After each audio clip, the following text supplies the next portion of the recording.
I'm 80 years old now. I say that out loud sometimes, just to hear how it lands. 80. It still surprises me. Not because I feel young, but because I didn't think this much life would be left once certain things were gone. People think when you get old, you stop wanting things. That desire just switches off, like a light you forgot to pay for. It doesn't. It just changes shape. And some wants get sharper, not duller. I live alone now. The house is quiet in a way that's hard to describe unless you've sat in it for years. Not peaceful, just empty. Every sound echoes longer than it should. I notice my own breathing. I notice time. When people hear the word sex and they hear 80, they usually laugh, or they get uncomfortable, or they make a joke about pills and blue envelopes. But what they miss is that sex, at this age, isn't really about the act, not the way they imagine it. It's about proof. Proof that you're still here. Proof that your body still answers when someone else reaches for it. I didn't understand that when I was younger. Not even close. In my 20s and 30s, sex was easy, frequent, casual, sometimes careless. It was something that happened after dinner, or after drinks, or because the day had been long. I never thought of it as fragile. I assumed it would always be there, like appetite or sleep. I was busy back then. Work mostly. Building something. Trying to be someone worth noticing. I told myself I was being responsible. Providing. Preparing for the future. All the reasonable words that my wife used to wait up for me. Not every night, but enough. She wouldn't say much. She'd just be there, already in bed, reading something she'd probably read before. I'd kiss her forehead, tell her I was tired. Sometimes I meant it. We still had sex. Of course we did. But it slowly became scheduled in a way neither of us admitted. Weekends. Vacations. When things were calm. It lost its randomness. Its hunger. I didn't think that mattered. I thought love was about stability. Sex was just one piece. I told myself that wanting it less meant I was mature. What I didn't see was what she was losing. Sex, for her, wasn't about release. It was about closeness. About being chosen again and again. When it became infrequent, careful, almost polite, something in her started to fold inward. Quietly. No arguments. No scenes. That's how most damage happens. Quietly. In our 40s, I started to notice changes in my body. Nothing dramatic. Just slower responses. A little hesitation where there hadn't been any before. I didn't talk about it. I avoided situations where it might become obvious. Avoidance is a powerful habit. You don't feel like you're choosing distance. You feel like you're managing discomfort. But distance is what grows. We touched less. Not dramatically less.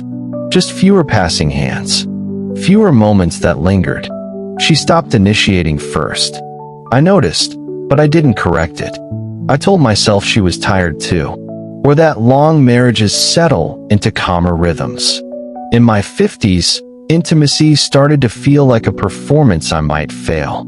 So I opted out more often. Not consciously, just with excuses. Headaches. Stress. Early mornings.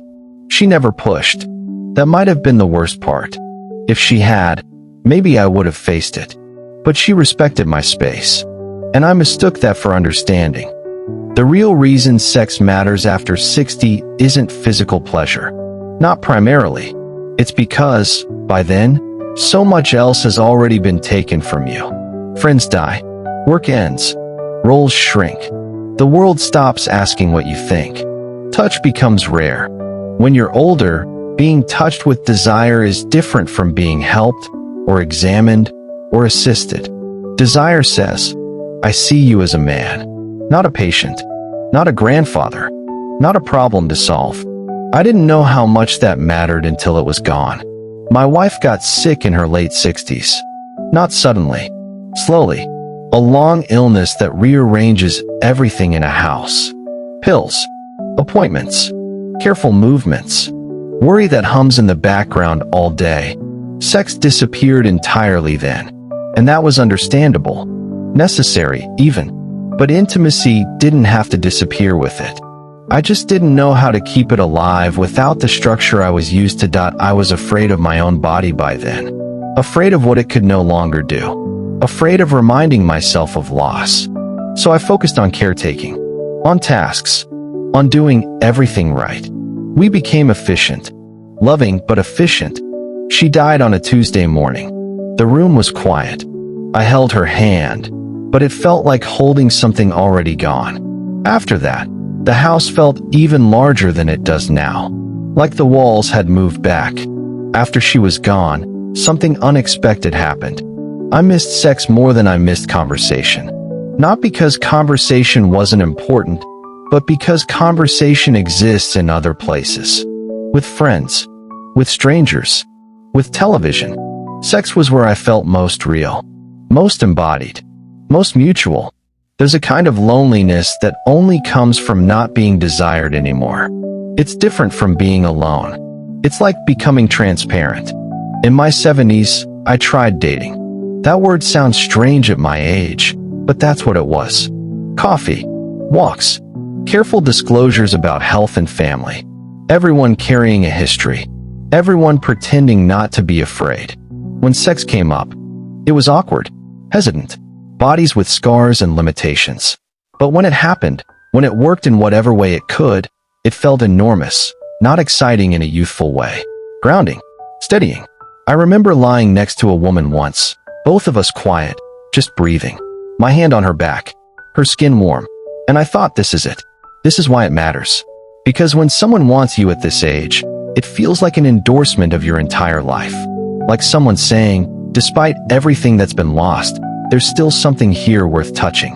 People think the big secret about sex after 60 is technique, or stamina, or medicine. It's not. The real reason it matters is that it keeps you from disappearing into yourself. Without intimacy, you start to fold inward. You become careful, reserved. You stop risking small embarrassments. And with that, you lose pieces of yourself you don't get back. I wish I had understood that earlier. When my body still responded without effort. When my wife was still waiting in bed with a book she pretended to read. I wish I had seen sex not as something extra, but as maintenance. Not of the body, but of the bond. Of presence.